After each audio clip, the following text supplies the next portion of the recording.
Hi, my friends. Today I want to present you a new story. Enjoy watching it. I could still hear the laughter of my family as we piled out of the car, the automatic doors of the airport sliding open before us. The scent of coffee and the murmur of hurried travelers filled the air, but I was focused on one thing, the boarding passes my father held in his hand. Our long-planned family vacation was finally happening, or so I thought. James, grab the luggage, my mother said, already pulling out her phone to take pictures. Make sure you don't lose your passport this time. I rolled my eyes and hoisted my suitcase onto the trolley, ignoring the teasing. My younger brother Daniel was glued to his phone, barely acknowledging me as I maneuvered through the crowd. We reached the check-in counter, and my father handed over the tickets with a grin, his eyes glinting with something I couldn't quite place. The airline employee scanned each one, her fingers flying over the keyboard. Then she frowned, looking up at me. "Sir, I'm not seeing your ticket in our system." I blinked. "What do you mean? My ticket should be with the rest of my family's. We booked together." She double-checked. "I'm sorry, but your ticket was canceled 2 days ago. There's no seat reserved under your name." I felt a sharp twist in my gut. That must be a mistake. Check again. My mother let out a snicker, and I turned to see her and Daniel grinning at their phones. My father, failing miserably at stifling his laughter, clapped me on the back. "Guess you're not coming, son." "What?" My voice came out hoarse. My phone buzzed. A message from Dad. "The plane's not for you. Go on a train holiday, loser." Daniel let out a loud cackle. "Man, you should see your face. Classic." I stared at them, the weight of their betrayal sinking in. This wasn't some harmless joke. They had actually canceled my ticket. While I worked overtime for months, helping pay for this vacation, they had schemed behind my back. "You're kidding, right?" My voice was barely above a whisper. Mom smirked. "We thought it'd be funny. You always take things too seriously." You canceled my ticket as a joke." My hands clenched into fists. "I paid for this trip. I covered the upgrades, the hotel, the rental car. And you?" "Oh, don't be so dramatic," Dad interrupted, grabbing his carry-on. "You work all the time anyway. Thought you might enjoy a little staycation." A slow burn of fury built in my chest. You knew how much I needed this break. "I've been paying your bills, Daniel's tuition." "You'll survive," Daniel muttered, already turning back to his phone. "Relax." "Relax?" I scoffed, shaking my head. "You've got to be kidding me." But they weren't.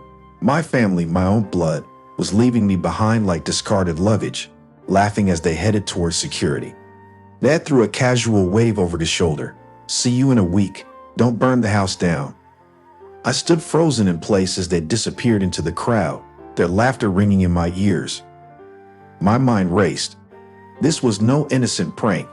It was a message, a cruel, humiliating display of how little they value me.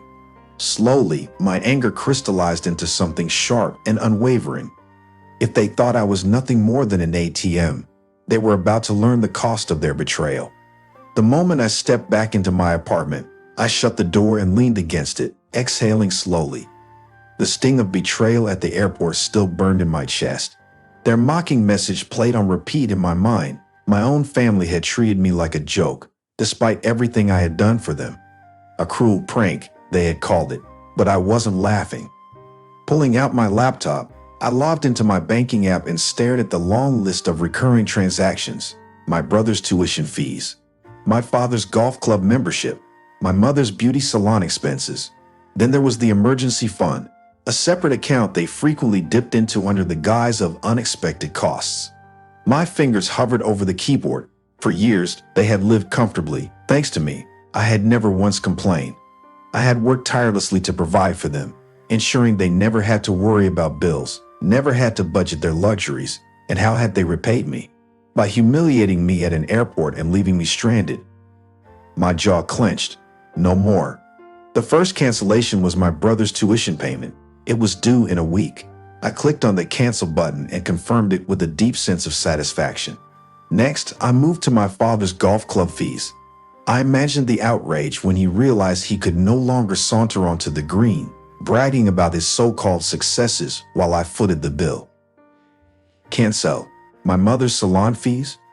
Gone. The emergency fund? Locked. I changed the password and blocked their access entirely. It took less than 10 minutes to undo years of financial dependence. My phone buzzed. A message from my mother. "We just arrived. The beach is incredible. Hope you're not too mad, sweetheart. It was just a joke. Love you." I scoffed. A joke? A joke would have been pretending for a few seconds, not actually canceling my ticket and abandoning me. I turned off my phone and set it aside. Let them enjoy their vacation. They had no idea the storm that was coming. As I made myself a late dinner, a sense of peace washed over me. For the first time in years, I didn't feel like a bank account with legs. I felt like a man reclaiming control over his own life. My family was about to learn a harsh lesson, one they would never forget. The first message came from my brother. "Hey, James, my tuition payment is due. Can you send it over?" His tone was casual, as if nothing had happened, as if they hadn't left me humiliated at the airport while they jetted off on a vacation I helped pay for. I smirked at the audacity. "Oh, I think you should ask Mom and Dad," I replied, keeping my tone light. After all, they're the ones in charge of everything, right? He didn't respond right away. A few hours later, my mother messaged me. "James, sweetheart, I need you to send the usual for the salon rent. The payment is overdue. You wouldn't want your mother to be embarrassed, would you?" I could almost hear the fake sweetness in her voice. They really thought I was just going to resume my role as the family's personal ATM without question. I typed back, "Sorry, Mom, I'm taking a break from paying for things. Maybe try booking an appointment at a cheaper salon, or better yet, ask Dad." Then came the inevitable call from my father. The moment I answered, he was already yelling, "James, what the hell is this nonsense?" The golf club fees bounced. I got an email saying the payment was declined. "Are you seriously not covering it this month?" I leaned back in my chair, letting out a short laugh. "Oh, you mean your golf club membership? The one you mocked me for never using? Yeah, I canceled that. Figured you could afford it yourself. Or maybe take a train to a public park instead." There was a pause before he exploded. "Don't be ridiculous. You've always covered it. What kind of son refuses to help his own family?" I felt my jaw tighten. The kind of son whose family thought it was funny to cancel his flight and leave him stranded like a joke. The silence on the other end stretched. Then he scoffed. "You're overreacting. It was just a joke. Now stop this nonsense and send the money." "Not happening," I said firmly. "Maybe you should budget better, or cut back on those expensive vacations." I hung up before he could reply. For the first time, I felt something close to satisfaction. They had relied on me for years without a second thought, assuming my money would always be there to cushion their lifestyle. But now, reality was setting in, and they were beginning to squirm. Over the next few days, their messages became more desperate. My brother tried calling 3 more times, each one more urgent.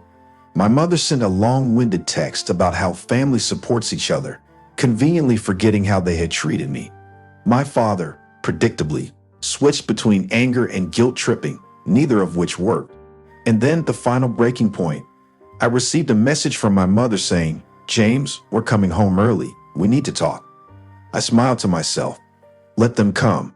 This time, I was ready. The moment my parents walked through the front door, the air turned heavy. My father tossed his suitcase aside, his face twisted in frustration. My mother followed, her sunglasses still perched on her head, though her vacation glow had faded. They didn't greet me. They didn't need to. Their expression said everything. "How dare you?" My father growled, his voice laced with disbelief. "You canceled everything? My golf membership, your mother's salon, and your brother's tuition." I leaned back in my chair, arms crossed. That's right. Thought it was funny to leave me stranded at the airport. Well, I'm just returning the favor. My mother's lips parted, but no words came. My brother Ben wasn't as reserved. He stepped forward, desperation replacing his usual arrogance. "James, come on. My tuition is due. I can't get kicked out of school." I let out a cold chuckle. Not my problem. Maybe Mom and Dad should have thought of that before playing their little prank. My father slammed his palm against the table. "We're your family. We raised you. You owe us." I stood, locking eyes with him. "No, I don't." You took my money for granted, treated me like a walking ATM, and humiliated me. Well, congratulations, now you're on your own." A tense silence filled the room. My mother finally spoke, voice trembling. "It was just a joke, sweetheart." I scoffed, "And this is just a lesson." I walked past them, grabbing my keys. As I reached the door, I turned back. "Good luck figuring things out, losers." Then I left, leaving them to deal with the consequences of their own betrayal. Days passed, and the silence from my family was deafening. Then, one evening, my phone buzzed nonstop, missed calls, desperate messages. My parents' bank account had hit zero. Bills were piling up, and reality had finally sunk in. I ignored the first few, but then a video call came through. I answered, and my mother's face appeared, her usual confidence replaced by tear-streaked exhaustion. "James, please," she whispered. "We need your help. We didn't realize how much we depended on you." My father appeared behind her, his pride visibly crushed. "Look, son," he said, forcing the words out. "We made a mistake, but punishing us like this, it's too much." I leaned back, studying their desperation. "Funny," I said. "You didn't think leaving me stranded was too much, but now that the joke's on you, it's different." Ben's voice came from off-screen. "James, I'll get kicked out of school. Please, just help with tuition." I exhaled slowly, letting the weight of the moment settle. Then I gave them the answer they feared. No. Their faces crumbled. My mother sobbed. My father's head dropped. Ben cursed under his breath, but I felt nothing, not guilt, not regret, just peace. "I'm done being used," I said. "Figure it out yourselves." And with that, I ended the call, closing the final chapter of their control over me. Friends, what do you think of this story? Write your opinion in the comments. Would you like more stories? Don't forget to subscribe and hit the bell button so you don't miss any videos. See you tomorrow.